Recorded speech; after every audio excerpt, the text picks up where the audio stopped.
So hello everyone, कैसे हैं आप सब लोग। तो आज हम करने वाले हैं मॉडर्न कंसेप्ट ऑफ मैनेजमेंट, साथ ही साथ हम करने वाले हैं क्या फीचर्स ऑफ मैनेजमेंट। तो बने रहिए इस वीडियो के अंदर, बहुत ही अच्छे से टॉपिक्स को करने वाले हैं। सारे के सारे टॉपिक एकदम ए टू जेड, लिखने का पैटर्न, प्रेजेंटेशन, सारी चीजें अच्छे से देखने वाले हैं। तो चलिए शुरू करते हैं मॉडर्न कंसेप्ट ऑफ मैनेजमेंट। इसके अंदर मैं आप लोगों को पहले बता दूं, हमने मैनेजमेंट को साइंस, आर्ट और प्रोफेशन तीनों का पॉइंट ऑफ व्यू से करा हुआ है। अगर नहीं देखी वो वीडियो जरूर देखो, क्योंकि उसके अंदर डिटेल एक्सप्लेनेशन और प्लस हमारे चैनल के अंदर ही मिलते हैं सबसे ज्यादा डिटेल वे के अंदर नोट, और आपको पता चलता है कि एग्जामिनेशन के अंदर अगर लिखना है तो किस तरीके से लिखना है वो इसी चैनल के अंदर पता चलता है। तो बने रहिए हमारे साथ इस वीडियो के अंदर। तो चलिए शुरू करते हैं। तो आ जाता है हमारे पास modern concept of management. Modern concept किसका? मैनेजमेंट का। ओके, तो सबसे पहला पॉइंट आता है इसके अंदर। एक्चुअल के अंदर इसके अंदर दो मेन पॉइंट्स हैं। कितने मेन पॉइंट्स हैं? दो मेन पॉइंट्स हैं। अब सर ये दो मेन पॉइंट्स हैं क्या क्या? मैंने कहा ये दो मेन जो पॉइंट्स है ना, मैंने कहा ये जो दो मेन पॉइंट्स है ना, ये रिलेटेड है आपकी टाइम से रिलेटेड और कॉस्ट से रिलेटेड। सर टाइम से और कॉस्ट से रिलेटेड है। मैंने कहा बिल्कुल सही। यहाँ पे मैं दो वर्ड्स का इस्तेमाल करूंगा, इफेक्टिवनेस और एफिशिएंसी। वापस बोलो, मेरे साथ साथ बोलो, इफेक्टिवनेस और एफिशिएंसी। इफेक्टिवनेस का क्या मतलब होता है? इफेक्टिवनेस का मतलब होता है कि आपको जो काम दिया जाता है, आपको जो काम दिया जाता है, आपको वो जो गिवन टाइम लिमिट है उससे पहले या उसी टाइम लिमिट के अंदर जब आप पूरा करते हो तब आप इफेक्टिव कहलाते हो। क्या कहलाते हो? वापस मेरे साथ समझो। इफेक्टिवनेस का कांसेप्ट रिलेटेड है टाइम से। इफेक्टिवनेस का कांसेप्ट किससे रिलेटेड है? टाइम से रिलेटेड है। इफेक्टिवनेस के अंदर हम कहते हैं कि जब टाइम जो है, आपको जो पर्टिकुलर काम दिया गया है उस पर्टिकुलर टाइम के अंदर, अंतराल के अंदर, उस पर्टिकुलर टाइम के अंतराल में या उस पर्टिकुलर टाइम पे अगर आप जब वो काम करते हो तब आप क्या कहलाए जाते हो? इफेक्टिव कहलाए जाते हो। क्या कहलाए जाते हो? इफेक्टिव कहलाए जाते हो। ऑन द अदर हैंड मैं बात करता हूं एफिशिएंसी की। एफिशिएंसी का मतलब क्या होता है? कॉस्ट से रिलेटेड। अगर आपको कोई भी काम दिया जाता है और आप उस काम को एकदम करेक्ट कॉस्ट के अंदर करते हो। काम देखो, हमारे जो पास जो क्वालिटी है गुड्स की काफी, और हम बहुत अच्छी क्वालिटी के गुड्स बनाना चाहते हैं, लेकिन हमारे पास एक और मोटिव भी देखते हैं कि आप क्या प्राइस जो है, आपका प्राइस यानी कि आप किस कॉस्ट के ऊपर गुड्स बना रहे हो। आपको जो कॉस्ट है, मतलब मान लेता हूं बहुत बढ़िया सर्विसेज दे रहे हो, आपकी कॉस्ट भी उससे ज्यादा हाई पड़ती जा रही है। क्या कंपनी को घाटा पड़ेगा? हाँ जी सर, पड़ेगा। तो आपको काम किस तरीके से करना चाहिए? आपको इफेक्टिव भी रहना चाहिए तो एफिशिएंट भी रहना चाहिए। यानी कि आपको काम जो है वो सही टाइम पे भी पूरा करना चाहिए, और जो काम आपको जिस कॉस्ट के अंदर दिया है उस कॉस्ट के अंदर ही करना चाहिए। उस कॉस्ट को आपको एक्सीड नहीं करना चाहिए। तो यहां तक का कांसेप्ट आप लोगों को थोड़ा बहुत समझ में आ चुका होगा, थोड़ी बहुत दिमाग के अंदर बत्ती जल चुकी होगी। अब सर वर्ड सेम है, इफेक्टिवनेस एफिशिएंसी दोनों ही सेम लगते हैं। अब इसके अंदर करें क्या? मैंने कहा सुनो, इसकी सबसे बढ़िया ट्रिक है इफेक्टिवनेस और एफिशिएंसी की। इफेक्टिवनेस के अंदर क्या मेरी ट्रिक थी? इफेक्टिव टी आ रहा है ना, टी किससे रिलेटेड है? टाइम से रिलेटेड है। टी किससे रिलेटेड है? T for time. तो इफेक्टिवनेस का जो टी है वो क्या पे किस चीज को सिग्निफाई कर रहा है? टाइम को। एफिशिएंसी सी अगर सी किस चीज को रेफर कर रहा है? कॉस्ट को रेफर कर रहा है। Efficiency cost. तो इस तरीके से आपको याद रखना है, क्योंकि काफी बार वर्ड सेम है यार। अब सीबीएसई डालता है ऐसे क्वेश्चन, क्यों बच्चे को मतलब दोनों की क्लियर है। अरे कौन सा किसका है? इफेक्टिवनेस कहीं कॉस्ट का तो नहीं है, एफिशिएंसी कहीं टाइम का तो नहीं है। बच्चे के दिमाग के अंदर क्वेश्चन है कि इसके अंदर क्या क्या है, कौन सा वर्ड किसके लिए। तो बेस्ट ट्रिक है इफेक्टिवनेस। इफेक्टिव टी यहाँ पे किसे रेफर करता है? टाइम को। एफिशिएंसी सी यहाँ पे किसे रेफर करता है? कॉस्ट को। तो इस तरीके से याद रखना। देखो ट्रिक्स भी यहीं पे मैं बताऊंगा, सारी चीज यहाँ पे बताऊंगा। चैनल को सब्सक्राइब कर लीजिए। देखिए आप हमारा चैनल 363 सब्सक्राइबर्स पे है। बस आप लोगों को सपोर्ट बना रहे और हम बढ़िया से अपने 400 सब्सक्राइबर का आंकड़ा जल्द से जल्द पूरा करें। अरे हाँ, नहीं पे था। ओके, तो आइए देखते हैं इफेक्टिवनेस के अंदर। इफेक्टिवनेस के अंदर हम क्या कहते हैं? It is concerned with doing the right task. It is concerned with doing the right task, completing activities and achieving goal on time. मैंने क्या वर्ड बोला? टाइम। कौन सा वर्ड बोला मैंने? टाइम। It is concerned, किस चीज से concerned है? On doing the task completely activities, यानी कि जो टास्क आपको दिया गया है, काम दिया गया है, उस काम को एकदम सही टाइम पे कंप्लीट करना, कंप्लीशन। और जो आपके गोल्स हैं उन्हें अचीव करना कहाँ पे? टाइम पे अचीव करना। गोल को कैसे अचीव करना है? आपको टाइम पे अचीव करना है। Being effective or doing work efficiently means finishing the given work on time. यानी इसका मतलब क्या होता है कि आप जो काम कर रहे हो वो किस तरीके से कर रहे हो, आपका काम कब पूरा हो रहा है? टाइम पे पूरा हो रहा है। इफेक्टिवनेस का सिर्फ इतना मतलब है कि आप जो काम कर रहे हो वो किस टाइम पे पूरा, मतलब एकदम करेक्ट टाइम पे ही पूरा हो रहा है। अगला पॉइंट आ जाता है हमारे पास एफिशिएंसी। अगला पॉइंट क्या हमारे पास? एफिशिएंसी। सर एफिशिएंसी सी है रेफर्स टू कॉस्ट। सी है रेफर्स टू कॉस्ट को रेफर करता है सर। अब यहाँ पे देखिए कॉस्ट के अंदर हम क्या बात करते हैं? It refer to the completion of the task with in the minimum cost. यहाँ पे वर्ड देखो क्या यूज किया मैंने? मिनिमम कॉस्ट, काम को पूरा करना। इफेक्टिवनेस में हम क्या, इफेक्टिवनेस के अंदर हम क्या बोलते थे? काम को पूरा करना टाइम के दायरे के अंदर रखिए, मतलब जितना टाइम है ना उसके जितना टाइम आपको दिया गया उसी टाइम के अंदर कंप्लीट करना है, उस टाइम लिमिट के अंदर ही आपको अपना काम पूरा करना था। एफिशिएंसी भी हम कहते हैं आपका जो काम है वो आपको मिनिमम कॉस्ट के अंदर करना है, कॉस्ट इफेक्टिव बनना है, यानी कि आपको क्या बनना है, एफिशिएंट बनना है। Okay, minimum cost and optimum utilization of resources. अब से ऑप्टिमम यूटिलाइजेशन ऑफ रिसोर्सेज क्या होता है? ऑप्टिमम यूटिलाइजेशन यानी कि करेक्ट यूज। आपके जो रिसोर्सेज आपको रिक्वायर्ड है, ऑप्टिमम यानी कि जितना रिक्वायर्ड है उतना ही यूज होना चाहिए। ऑप्टिमम यूटिलाइजेशन सही तरीके से इस्तेमाल होना चाहिए, optimum utilization of resources. Management is concerned with the efficient use of resources because reduction in cost leads to higher profit. अब सर ये किस तरीके से? मैंने कहा अकाउंट्स की बैलेंस शीट या अकाउंट्स की बैलेंस शीट आपकी इनकम्स, आपकी जो कॉस्ट एक्सपेंसेस है, अगर देखो इस तरीके से चलता है, ठीक है, आपके अकॉर्डिंग। अब इस साइड एक्सपेंसेस होते हैं, इस साइड इनकम्स होते हैं, पीएनएल अकाउंट, ठीक है। आपके एक्सपेंसेस जो है वो क्या हो रहे हैं? कम होते जा रहे हैं। आपके एक्सपेंसेस क्या है? कम होते जा रहे हैं, तो आपका प्रॉफिट क्या होता जाएगा? इंक्रीज होता जाएगा। खर्चे कम करोगे तभी तो ज्यादा बचत होगी, ज्यादा बचत से क्या होगा? ज्यादा प्रॉफिट होगा। उसी तरीके से अगर आप एफिशिएंट हो तो आपके एफिशिएंट होने की वजह से फर्म को क्या होंगे? हायर प्रॉफिट होंगे, ज्यादा कमाई होगी फर्म्स की। Okay, management is concerned with efficient use of resources because reduction in किसके अंदर? रिडक्शन एक्सपेंसेस के अंदर। डीआर साइड के अंदर क्या? एक्सपेंसेस के अंदर रिडक्शन से क्या होगी? आपके जो हाई जो प्रॉफिट है, आपका जो नेट प्रॉफिट जो होगा वो क्या हो जाएगा? बड़ा हो जाएगा। ग्रॉस प्रॉफिट जब नेट प्रॉफिट के अंदर आएगा तो फिर जो नेट प्रॉफिट होगी उसकी अमाउंट क्या होगी? हायर होगी, क्योंकि आपके एक्सपेंसेस क्या है? कम है। तो यहाँ पे आया आपके दोनों कंसेप्ट को मैंने समझा दिया, क्या बात होती है इफेक्टिवनेस की, क्या होती है एफिशिएंसी की। दोनों कंसेप्ट अच्छे से क्लियर हो चुके होंगे। वापस शॉर्ट ट्रिक बता देता हूँ। Effectiveness, effective T here refers to time, T here refers to time. Efficiency C here refers to cost. Time का मतलब जो काम दिया गया उसे उसी टाइम लिमिट के अंदर पूरा करना। कॉस्ट का यहाँ पे जो काम दिया गया उसे मिनिमम कॉस्ट के अंदर करना, ऑप्टिमम यूटिलाइजेशन ऑफ रिसोर्सेज करना, क्योंकि एक्सपेंसेस कम होंगे तो प्रॉफिट आपका बढ़ेगा। तो इसी के साथ हम अपने ये जो हमारा मॉडर्न कांसेप्ट है मैनेजमेंट का वो इतना ही था। 2 पॉइंट्स है इसके अंदर। मेन प्रोसेस का मैं आपको बता चुका हूँ, प्रोसेस हम आगे डेफिनेटली करने वाले हैं। अब आ जाता है हमारे पास characteristics and features of management. Sir ये पॉइंट तो है, अभी तो आपको बड़ा अच्छा लगेगा, लेकिन अगर मैं आपको कहूँ कि आपके जो पहले 3 पॉइंट्स है ना, आपको एक थोड़ा कहते हैं ना स्पॉइलर डाल देता हूँ आगे। आपके जो 3 पॉइंट्स है ना, वैसे गोल ओरिएंटेड, परवेसिव और कॉन्टिन्यूअस, आपके हर चैप्टर के अंदर है। हर चैप्टर में सर ये तो टॉपिक अलग है ना, हर एक चैप्टर का अलग अलग टॉपिक दिया मैंने, टॉपिक अलग अलग है, पॉइंट्स तीनों सेम आएंगे। तो अगर कोई देख रहा है ना, अगर काफी और बच्चा कहते हैं कि सर यार फीचर समझ में नहीं आते, मैंने कहा देख फीचर्स कितने नंबर आएंगे? इससे 3 नंबर के आएंगे, गारंटी है। 3 नंबर से ज्यादा के नहीं आते, ज्यादा से ज्यादा 4 नंबर के आएंगे। 3 नंबर के आएंगे, है ना। 3 नंबर में तो अगर तुझे अगर मान ले तेरी किस्मत अच्छी है, 2 तरीके से आ सकते हैं। केस स्टडी आ जाए तो अलग बात है, लेकिन नॉर्मली क्या होता है कि आपको सिर्फ क्या होता है कि आपको केस स्टडी दे दी जाती है, आपको कहा जाता है कि आप आइडेंटिफाई करो कौन सा फंक्शन है या फिर एक कौन सी चीज के बारे में बात करें, उसके फीचर लिख दो। जैसे अगर आपको कह दिया जाए मैनेजमेंट का आपका आइडेंटिफाई करना, अपने मैनेजमेंट को आइडेंटिफाई कर लिया, फिर मैनेजमेंट के फीचर्स लिख दो। ये 3 फीचर्स हैं, कहते पॉइंट्स याद नहीं होती हैं, ये सी ट्रिक से तो पॉइंट्स याद होंगे। मैं क्यों कह रहा हूँ आपको कि हर एक पॉइंट को अच्छे से देखो। अगर आपको देखा जाए ये 3 पॉइंट्स लिखता है, कोई टीचर नंबर नहीं काटेगा। गोल ओरिएंटेड, परवेसिव, कॉन्टिन्यूअस, सारे चैप्टर्स के अंदर सेम ही कंप्लीट होती है, सारे चैप्टर्स के अंदर सेम ही कंटिन्यू होते हैं, सारे चैप्टर्स के अंदर 3 है, बस मोल्ड करना अपने अकॉर्डिंग, यानी कि सेम कंटेंट है, मतलब ये जो हेडिंग है सेम है, कंटेंट अपने अकॉर्डिंग मॉडिफाई करना है। ओके, तो पहला हमारे पास आ जाता है फीचर जिसका नाम है गोल ओरिएंटेड प्रोसेस। पहला फीचर का क्या नाम है हमारे पास? Goal oriented process. Goal oriented process, यार गोल क्या होता है? हम आपका जो फाइनल गोल है उससे गोल ओरिएंटेड प्रोसेस, आपका जो गोल है उससे ओरिएंटेड प्रोसेस, कंपनी का जो गोल है उससे oriented process. Goal oriented process यानी कि आपको जो ऑब्जेक्टिव है उसे फुलफिल करना, आपको जो ऑब्जेक्टिव है उसे क्या करना? फुलफिल करना, आपके ऑब्जेक्टिव को फुलफिल करना।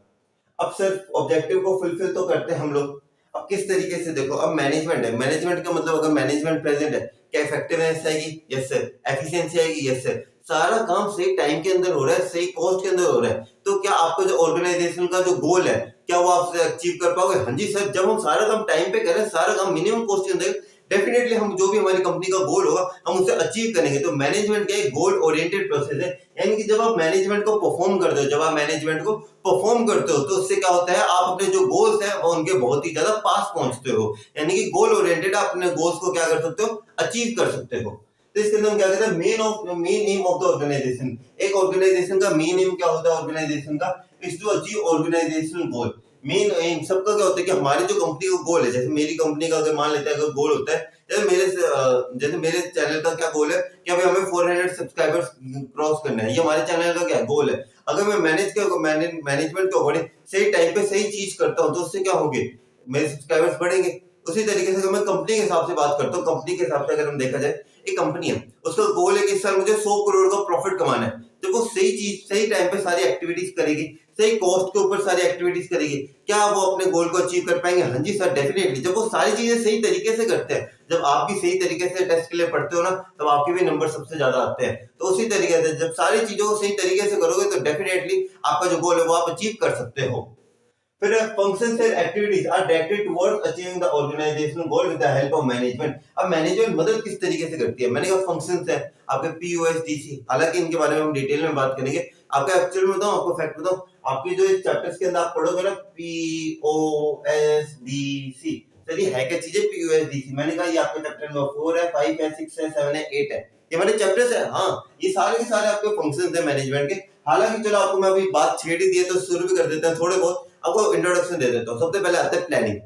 प्लानिंग होता है जिसके अंदर आप ये डिसाइड करते हो, प्लानिंग होता है जिसके अंदर आप ये डिसाइड करते हो कि भैया मेरा प्लान क्या है। अगर आपको कोई भी, जैसे अगर मैं बात करता हूँ, आपको कभी किसी ट्रिप पे जाना होता है, प्लान करते हो ना कि यार मैं ना, चलो यार हम केदारनाथ चलते हैं, चलो यार अपने वैष्णो देवी मंदिर चलते हैं। आप ट्रिप बना रहे हो, आपको अगर कोई ट्रिप, मतलब आप कभी कोई घूमने जाना चाहते हो तो आप क्या करते हो? पहले क्या करते हो? प्लानिंग करते हो। तो बिजनेस के अंदर भी कोई भी गोल है, सबसे पहले उसकी प्लानिंग करी जाती है। उसके बाद आ जाता है ऑर्गेनाइजिंग। जैसे मैंने कहा कि अगर आपको मान लेते हैं हमें केदारनाथ जी के जाने हैं, तो हम क्या करेंगे? यार एक काम करो, पैकिंग कर लेते हैं। हम लोग क्या कर लेते हैं? पैकिंग कर लेते हैं, ऑर्गेनाइज कर लेते हैं चीजों को। कंपनी भी यही करती है। कंपनी का गोल है 100 करोड़ का, तो कंपनी क्या करेगी? उसी गोल को अचीव करने के लिए 100 करोड़ के लिए हमें क्या क्या मटेरियल रिक्वायर्ड होगा, किस किस तरीके से क्या क्या चीजें रिक्वायर्ड होगी, सारी चीजों को क्या करो? ऑर्गेनाइज करो। सारी चीजों को क्या करना है? ऑर्गेनाइज करना है। ऑर्गेनाइजिंग यहाँ पे आ जाएगा, ऑर्गेनाइजिंग का। ठीक है, फिर आ जाता है आपके पास स्टाफिंग। मैं जा रहा हूँ यार, देख मुझे अब है ना, मुझे जहाँ पे जाना है केदारनाथ जी, मुझे है ना बस का ड्राइवर लगेगा। हम पूरी गली मोहल्ले वाले जा रहे हैं, बस का ड्राइवर लगेगा, वहां पे होटल वाले कुछ लोग लगेंगे।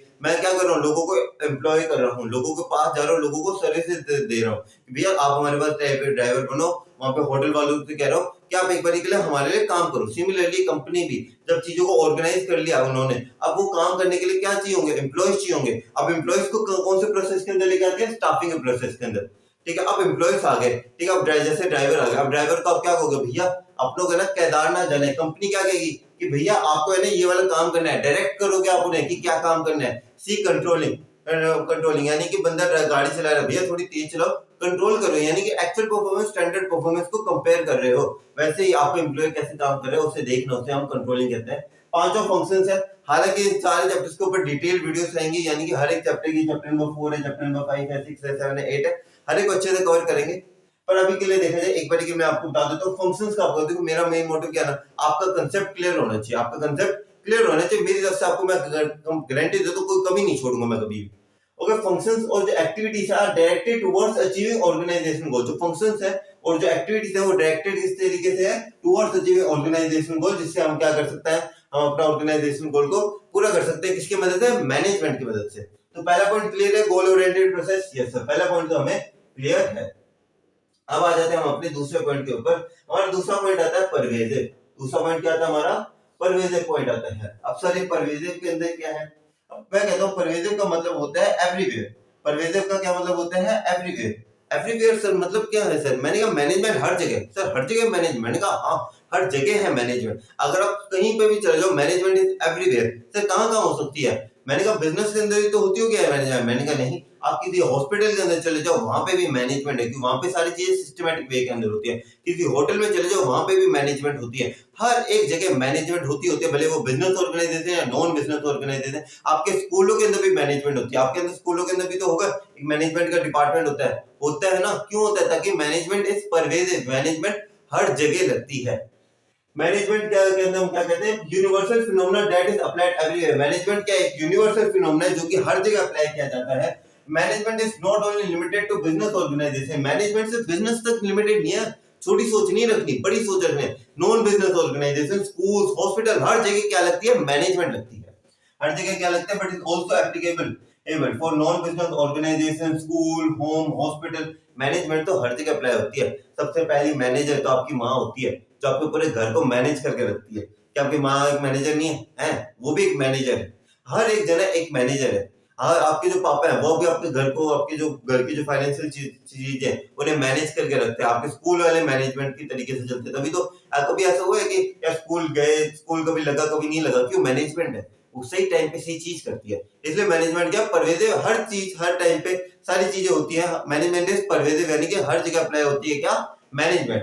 अगला पॉइंट आ जाता है हमारे पास कॉन्टिन्यूअस। अगला पॉइंट क्या था हमारे पास, कॉन्टिन्यूअस। मैनेजमेंट क्या है, कॉन्टिन्यूअस है। मैनेजमेंट क्या है, कॉन्टिन्यूअस है। अब सर यहाँ पे कॉन्टिन्यूअस का मतलब क्या है, लगातार। मैंने कहा हाँ, मैनेजमेंट क्या है, लगातार है, यानी कि management is a continuous function, that is it is never ending function. एक चीज बताओ, आपकी मम्मी क्या आज का दिन खत्म करने के बाद मैनेजमेंट खत्म कर देती है? आज का दिन मम्मी ने मैनेज कर दिया, क्या अगले दिन मम्मी आपकी मैनेज ही नहीं करेंगी? करेंगी सर, क्यों नहीं करेंगी?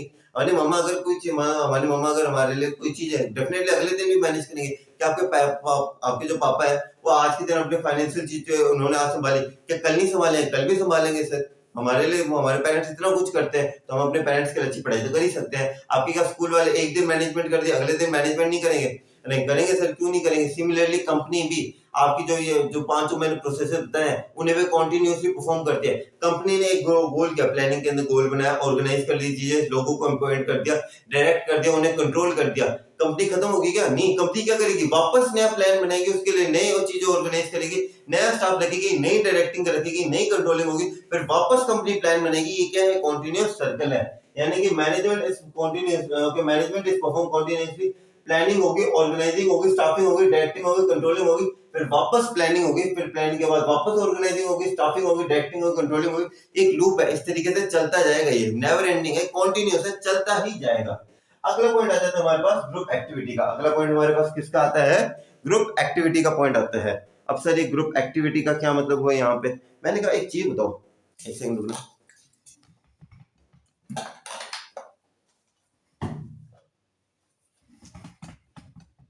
ये तो हिल ही गया।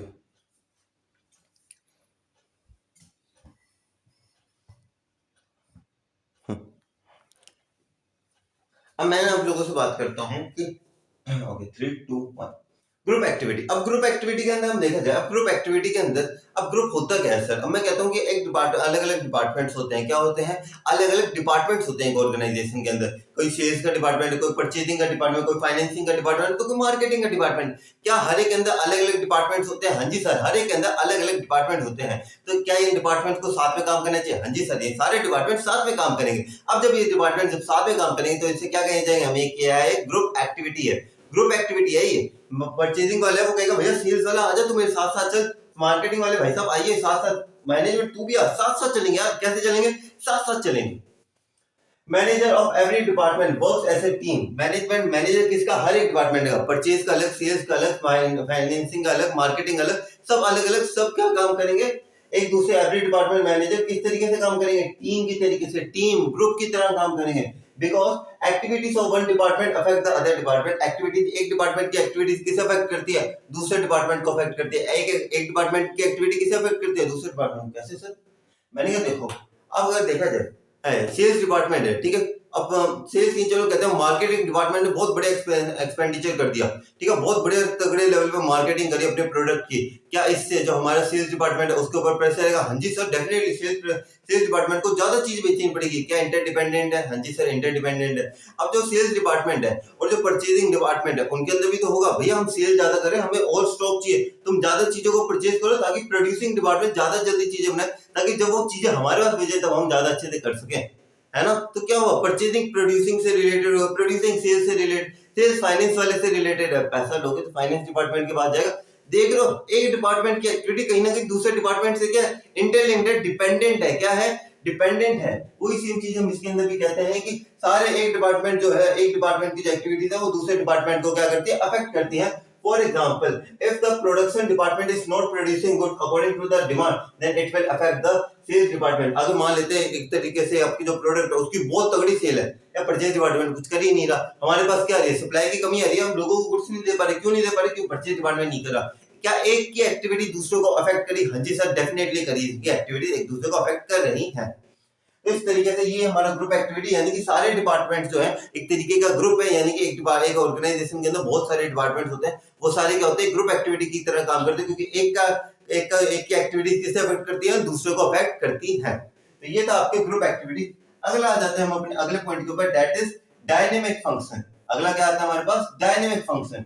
सर डायनेमिक फंक्शन, सर ये क्या चीज है डायनेमिक? डायनेमिक का मतलब मैं कहता हूँ कॉन्टिन्यूसली चेंजिंग। लिखो मेरे साथ, नोट्स की पीडीएफ चाहिए यार, मैं प्लीज आप लोगों से कहता हूँ, फ्री ऑफ कॉस्ट है, 5-10 रुपए लगेंगे। किसी दिन मोमोज की रेडी पे मत खड़े हो, 5-10 रुपए के नोट्स है मेरे, मतलब 5-10 चलो 20 रुपए के नोट्स है, मत खड़े। एक दिन मोमोज को तैयार कर दो थोड़े मार्क्स लाने के लिए, वहां पे जाओ किसी स्टेशनरी के, मेरे इंस्टाग्राम पर से फ्री ऑफ कॉस्ट है, मैं ज्यादा पैसे नहीं लेते इनके, पैसे लेता ही नहीं ज्यादा, क्या क्या बात करूं मैं, पैसे ही नहीं लेते इनके। ये डायनेमिक फंक्शन के अंदर हम क्या कहते हैं, डायनेमिक फंक्शन का मतलब है कॉन्टिन्यूसली चेंजिंग। डायनेमिक फंक्शन का मतलब क्या होता है, कॉन्टिन्यूसली चेंजिंग, कॉन्टिन्यूसली चेंज करना। Okay, continuously changing. मैं डायनेमिक फंक्शन का क्या मतलब होता है, आपका जो एनवायरनमेंट है वो कॉन्टिन्यूसली चेंजिंग है। अब एक चीज बताओ यार, कोविड-19 हम सब ने देखा, क्या कोरोना का किसी को पता था कि कोरोना आने वाला है? नहीं सर, कोरोना का किसी को भी नहीं पता था। No one was aware that corona is going to come. मैंने कहा बिल्कुल सही, कोरोना का जैसे किसी को भी नहीं पता था, वैसे ही बिजनेस के अंदर कल क्या होने वाला है। दया का देखते हो ना टीएम के उसी के अंदर, उसके अंदर दया में से एक चीज, कल किसने देखा है, कल किसने देखा है, कल किसने देखा है। वही तो यार बिजनेस भी ये कहता है, कल किसने देखा यार। बिजनेस का एनवायरनमेंट डायनेमिक है, कॉन्टिन्यूसली चेंजिंग। आज स्टॉक मार्केट के अंदर क्या उछाल आ जाए, क्या गिराव आ जाए, किसी को नहीं पता। यूक्रेन और रशिया के अंदर वॉर हुई, किसी को पता चला? मतलब अचानक से हमें न्यूज आई ना, यूक्रेन और रशिया के अंदर वॉर चल रहा है, थोड़ा बहुत ऐसे माहौल ऐसे बन चुका है। तो क्या हो रहा है, ये डायनेमिक है, एनवायरनमेंट चेंज हो रहा है। किसी ने सोचा था कि 2-3 महीनों पहले कि यूक्रेन और रशिया के बीच में वॉर होगा? नहीं सोचा था। अगर अब देखा जाए कहीं पे लड़ाई हो जाए, हमें पता है कि कोई लड़ाई होने वाली है, कल अगर इंडिया के अंदर किसी भी तरीके का अगर कोई एक चीज हो जाती है, क्या हमें उस चीज के लिए हमें पता ही नहीं है कि जब वो चीज होगी तभी हमें पता चलेगा। तो हम कहते हैं कि बिजनेस का जो एनवायरनमेंट है वो क्या है, डायनेमिक है, यानी कॉन्टिन्यूसली चेंजिंग है। कोरोना का किसी को नहीं पता था, सिमिलरली ऐसी कोई भी आपदा है, बिजनेस को नहीं पता किस तरीके से वो चीजें होनी है। तो इसी चीज के लिए हम कहते हैं कि ये क्या है, एनवायरनमेंट हमारा डायनेमिक है, यानी कॉन्टिन्यूसली चेंजिंग है। तो सर कॉन्टिन्यूसली चेंज ऐसे तो धंधे ठप हो जाते हैं। मैंने कहा मैनेजमेंट काम आती है, मैनेजमेंट अपने अंदर चेंजेस लेके आती है, किसके अकॉर्डिंग, एनवायरनमेंट के अकॉर्डिंग। एनवायरनमेंट कह रहे हैं, अब जैसे एनवायरनमेंट के अंदर चेंज इन डिमांड आ गई, ठीक है, आप बनाते हो टी शर्ट, अब आगे टी शर्ट आप बनाते हो प्लेन, अब आगे वो थोड़ी फटी पुरानी टी शर्ट वाली स्टाइल ट्रेंड आ गया, ठीक है। क्या हुआ, एक्सटर्नल एनवायरनमेंट चेंज हुआ, एक्सटर्नल एनवायरनमेंट क्या हुआ, चेंज हुआ। आपने एक्सटर्नल एनवायरनमेंट के अंदर चेंज हुआ, मैनेजमेंट क्या कह रहा है, अच्छा तू चेंज हो रहा है तो हम भी चेंज होंगे। कंपनी ने क्या की, फटी हुई टी शर्ट, पुरानी फटी टी शर्टें बनाना चालू कर दिया मैच करने के लिए। क्या अब इस सिचुएशन के अंदर कंपनी वापस अपनी सही जगह पे आ गई? हाँ जी सर। तो वही है डायनेमिक एनवायरनमेंट, यानी कि हमारा जो एनवायरनमेंट वो एक्सटर्नल एनवायरनमेंट है, वो क्या है, कॉन्टिन्यूसली चेंजिंग है, डायनेमिक है। तो उसके अकॉर्डिंग हमें क्या करना पड़ता है, हमें चेंजेस करने पड़ते हैं, उसके अकॉर्डिंग हमें क्या करना होता है, चेंजेस करने होते हैं। हम इसके अंदर आ जाते हैं, तो हम क्या कहते हैं इसके अंदर, management is dynamic as the external environment is dynamic that is continuously changing. क्या है ये, कंटीन्यूअसली चेंज करता है। Management need to make changes according to the objective, policies and strategies of the company. Objective क्या है, company का objective है हमें सेल पूरी करनी है। डिमांड बदले तो हम अपने टारगेट चेंज नहीं करेंगे, हम भी उसके अकॉर्डिंग डिमांड को मैच कर लेंगे। अपना ऑब्जेक्टिव का है उसे हम क्या करेंगे, कंप्लीट करेंगे, अपने ऑब्जेक्टिव को कंप्लीट करेंगे। तो ये था आपका डायनेमिक फंक्शन। अगला पॉइंट आता है हमारे पास इंटेंजिबल। अगला पॉइंट क्या आता है हमारे पास, इंटेंजिबल में साथ साथ बोलना है, ठीक है। एनर्जी लेवल लो नहीं होना चाहिए हमारा, ओके। अगला पॉइंट क्या आता है हमारे पास, इंटेंजिबल। इंटेंजिबल सर जिसे देख नहीं सकते, मैंने कहा हाँ, टेंजिबल इंटेंजिबल, जिनका फिजिकल एक्जिस्टेंस नहीं है। मैंने कहा हाँ जी सर, हाँ बात बिल्कुल सही, आप बिल्कुल सही बात कर रहे हो आप। अब आ रही है इंटेंजिबल। इंटेंजिबल है जिसे आप देख नहीं सकते, आप टच नहीं कर सकते, यानी जो फिजिकल फॉर्म में नहीं है। क्या मैनेजमेंट फिजिकल फॉर्म में है? No sir. पर मैं एक चीज कहता हूँ, इंटेंजिबल है, हम मैनेजमेंट को फील कर सकते हैं। तो मैनेजमेंट को हम क्या कर सकते हैं, फील कर सकते हैं हम मैनेजमेंट को। सर वो कैसे, देखो यार, अगर मैं दो फॉर्म्स की बात करता हूँ, फॉर्म ए फॉर्म बी, एक फॉर्म के अंदर मैनेजमेंट है, दूसरे फॉर्म में मैनेजमेंट नहीं है। मैनेजमेंट में वाले फॉर्म में मैं गया, मैंने देखा यार सारी चीजें ए टू जेड सारी चीजें अरेंज है, सारे लोग अपने अकॉर्डिंग काम कर रहे हैं, सारी चीजें एकदम प्रॉपर तरीके से चल रही है, यानी कि इफेक्टिवनेस भी है और एफिशिएंसी भी है कंपनी के अंदर। मॉडर्न कांसेप्ट दोनों ही अप्लाई हो रहे हैं, इफेक्टिवनेस भी है तो एफिशिएंसी भी है, एकदम प्रॉपर तरीके से काम कर रहे हैं। I said well and good. मैं दूसरे फॉर्म के अंदर गया, दूसरी मैनेजमेंट की ऑर्गेनाइजेशन देखी, यार यहाँ पे क्या चल रहा है, यहाँ पे क्या चल रहा है, दो लोग वहां पे लड़ रहे हैं, वहां पे सब लोग, यहाँ पे क्या हो रहा है, यहाँ पे लड़ाइयाँ हो रही है, यहाँ पे कुछ समझ में नहीं आ रहा है, यानी कि क्या हो रहा है, यहाँ पे सब लोग क्या है, लड़े जा रहे हैं। तो अगर मैं देखा जाए, मैं कहूंगा यार यहाँ पे जो क्या है, यहाँ पे क्योस है, कंफ्यूजन है, ये सारी चीजें हैं। यहाँ पे क्या है, क्योस है, कंफ्यूजन है, ये सारी चीजें हैं यहाँ पे। तो हम क्या कहेंगे, सर यहाँ पे ये भी है वो भी है। नहीं सर, यहाँ पे है ना चीजें सेट नहीं, यहाँ पे है ना चीजें सेट नहीं हो रही अपने।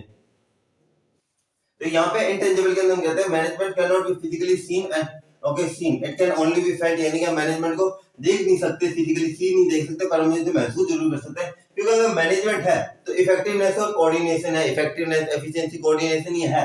लेकिन अगर मैनेजमेंट एब्सेंट है, मैनेजमेंट क्या है, अगर मैनेजमेंट इन केस एब्सेंट है, क्या है, एब्सेंट है, इनकेस अगर मैनेजमेंट एब्सेंट है तो क्या होगा, कंफ्यूजन होगी, लड़ाइयां होगी, कंफ्यूजन होंगी, चाओस होंगे, इस सारी चीजें होंगी ही होंगी। अब हमारा लास्ट फीचर आ जाता है मल्टी डायमेंशनल। हमारा लास्ट फीचर क्या है इसके अंदर, multi dimensional. Sir multi dimensional के अंदर क्या कहते हैं, मैंने कहा मैनेजमेंट जो है ना ये मल्टी डायमेंशनल है, यानी कि इसके अलग अलग डायमेंशन है। सर डायमेंशन यहाँ पे किस चीज को आप प्रेफर कर रहे हो, मैं कहा सुनो, अब मैनेजमेंट क्या होता है, सिर्फ मैनेजमेंट क्या हम अपने लोगों की करते हैं, नहीं सर, मैनेजमेंट वर्क की भी होती है, पीपल की भी होती है, तो साथ साथ आपके ऑपरेशंस की भी होती है। सर वापस रिपीट करना, मैनेजमेंट वर्क की भी होती है, पीपल की भी होती है, और आपके ऑपरेशंस की भी होती है। एक एक करके समझते हैं। तो इसके ऊपर जनरली 3 नंबर का क्वेश्चन आ जाता है, मल्टी डायमेंशनल के ऊपर बहुत बार आता है 3 नंबर का क्वेश्चन, तो अच्छे से देखना। ओके, तो पहला पॉइंट आ जाता है हमारे पास मैनेजमेंट ऑफ वर्क। सबसे पहला पॉइंट क्या आता है हमारे पास, मैनेजमेंट ऑफ वर्क। तो मैनेजमेंट ऑफ वर्क के अंदर हम क्या कहते हैं कि आपको ऑर्गेनाइजेशन क्या करती है, मैनेज द वर्क। आपको वर्क को क्या करना है, मैनेज करना है। When, how and by whom the work will be done, ये देखना कि यार कौन कब और मतलब कहाँ काम किया जाएगा। When, how and by whom the work will be done, कि किस तरीके से काम किया जाएगा ऑर्गेनाइजेशन के अंदर, and make sure that the work is done efficiently and effectively। और ये चीज देखना कि जो आपका काम जो है वो efficiently और effectively दोनों तरीके से क्या हो रहा है, फुलफिल हो रहा है। ये सारी चीजों को देखना होता है इसके अंदर। Okay, make sure that the work is done effectively and efficiently, काम किया जाता है। अब अगला पॉइंट आ जाता है हमारे पास मैनेजमेंट ऑफ पीपल। अब पीपलों की, लोगों की क्या मैनेजमेंट करेंगे हम कहेंगे यार इसके अंदर manage the human resources. People यहाँ पे किसे रेफर कर रहे हैं हम, ह्यूमन रिसोर्सेज के अंदर हम अपने एम्प्लॉयज को डायरेक्ट करेंगे, उन्हें मोटिवेट करेंगे, उनकी नीड्स का ध्यान रखेंगे, उन्हें डेवलप करेंगे, उनके अंदर प्रॉपर स्किल। ये आपका मैनेजमेंट ऑफ पीपल। बहुत इजी टॉपिक है यार, बहुत इजी टॉपिक है। मेरे साथ साथ चलोगे बहुत इंटरेस्टिंग कर दूंगा मैं बिजनेस स्टडीज। अगला पॉइंट आ जाता है हमारे पास मैनेजमेंट ऑफ ऑपरेशंस। अगला पॉइंट क्या आता है, मैनेजमेंट ऑफ ऑपरेशन। क्या सर हमें ऑपरेशंस को भी मैनेज करना होता है, मैंने कहा हाँ, ऑपरेशंस को भी हमें क्या करना होता है, मैनेज करना होता है। मैनेज द ऑपरेशनल एक्टिविटीज, किस तरीके से हमें ऑपरेशनल एक्टिविटीज को कन्वर्ट करना होता है, इसके अंदर ज्यादा कुछ नहीं करना है, एक डायग्राम बना के आ जाना, टीचर पूरे नंबर लेगा। ऑपरेशंस क्या होते हैं आपके, बाइंग इनपुट से सेलिंग तक का जितना भी काम होता है वो क्या है, ऑपरेशंस ही तो है। सारे ऑपरेशंस ही तो परफॉर्म करो, और उन्हीं ऑपरेशंस के अंदर और वो जो भी ऑपरेशंस है वही सेम चीजों को मैनेज करने को हम कहते हैं मैनेजमेंट ऑफ ऑपरेशन। जैसे आपने बाइंग इनपुट, आपने इनपुट्स खरीदे, आपने अपने इनपुट्स को सेमी फिनिश गुड्स के अंदर कन्वर्ट किया, सेमी फिनिश गुड्स के अंदर कन्वर्ट किया, फिर उन्हें फिनिश गुड्स के अंदर कन्वर्ट किया, और फिनिश गुड्स के अंदर कन्वर्ट करने के बाद आपने उन चीजों को बेच दिया, यानी कि सेलिंग कर दी। यही तो आपका मैनेजमेंट ऑफ ऑपरेशन। तो ये था आपके तीनों मैंने मल्टी डायमेंशनल। अब मल्टी डायमेंशनल का पॉइंट वाइज कर दूं मैं एक बारी, हाँ जी सर बता दो। मैनेजमेंट ऑफ वर्क के अंदर हमने देखा मैनेज करना work, when, how and by whom the work will be done, और ये चीज देखना कि काम इफेक्टिवली भी हो और एफिशिएंटली भी हो। मैनेजमेंट ऑफ पीपल, डायरेक्ट करना, मोटिवेट करना, उनकी नीड्स का ध्यान रखना, किनकी, ह्यूमन रिसोर्स मतलब पीपल की। लास्ट में management of operation. Management of operation के अंदर हम क्या कहते हैं कि आपको देखना कि ऑपरेशनल एक्टिविटीज को मैनेज करना, यानी कि बाइंग इनपुट्स, आपने इनपुट्स खरीदे, फिर उन्हें कन्वर्ट करना सेमी फिनिश गुड्स के अंदर, सेमी फिनिश गुड्स से आपको फिनिश गुड्स में कन्वर्ट करना, फिर बेचना। ये सारा क्या ऑपरेशन है, इन्हें मैनेज करने को हम क्या कहते हैं, management is multi dimensional. So this was all about this video. हमने मॉडल कांसेप्ट सीख लिया, हमने फीचर सीख लिए। So this was all about this video. Please subscribe कीजिए हमारे चैनल को। हमारा चैनल अभी 363 सब्सक्राइबर्स के ऊपर है, तो प्लीज आपका सपोर्ट दीजिए हमें। Guys, please subscribe the channel of Rajat Gavdia और बहुत अच्छा पढ़ाते हैं, join him, all the best Rajat। Thank you sir. ताकि हम अच्छे से हम अपने हमारी फैमिली जो 400 का आंकड़ा बहुत जल्दी पूरा करें। Till then see you guys, and till then do whatever you want to do, and but do माता पिता एंड भारत माता। जय हिंद गाइस।